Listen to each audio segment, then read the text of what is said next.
ஈரானில் அமெரிக்கா இன்னும் தகாத சில இலக்குகள் உள்ளதாகவும் அவற்றை ஒரே நாளில் தாக்கி அழிக்க முடியும் என ஜனாதிபதி டொனால்ட் ட்ரம்ப் தெரிவித்துள்ளார். அந்த இலக்குகளை தாக்குவதற்கு முன் என்ன நடக்கின்றது என்பதை காத்திருந்து பார்க்கின்றோம். அவற்றை தாக்குவது மிகவும் எளிது, ஆனால் அவை தாக்கப்பட்டால் ஈரானுக்கு பெரும் சேதம் ஏற்படும் என அவர் குறிப்பிட்டுள்ளார்.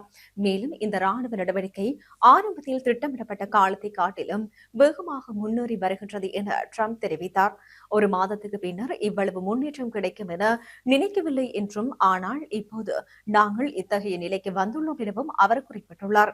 அமெரிக்கா மற்றும் இஸ்ரேல் இணைந்து ஈரான் மீது தாக்குதலை தொடங்கி சுமார் 10 நாட்கள் கடந்துள்ள நிலையில் இந்த நடவடிக்கையில் பெரிய முன்னேற்றம் கிடைத்துள்ளதாகவும் இந்த பணி பெரும்பாலும் நிறைவு பெற்றுவிட்டதாகவும் ட்ரம்ப் குறிப்பிட்டுள்ளார். இதன்படி இதுவரை 5000க்கும் மேற்பட்ட இலக்குகள் தாக்கப்பட்டுள்ளதாகவும் அதில் ட்ரோன்கள் உற்பத்தி நிலையங்கள், ஈரானின் கடற்படை பலம் தொடர்பான இடங்கள் மற்றும் ஏவுகணை திறன்களை உள்ளடக்கிய இடங்களும் தாக்கப்பட்டுள்ளதாக தெரிய வருகிறது. இவற்றின் விளைவாக ஈரானின் ஏவுகணை திறன் தற்போது சுமார் 10% அல்லது அதற்கு கீழேயும் குறைவடைந்துள்ளதாக ட்ரம்ப் தெரிவித்தார்.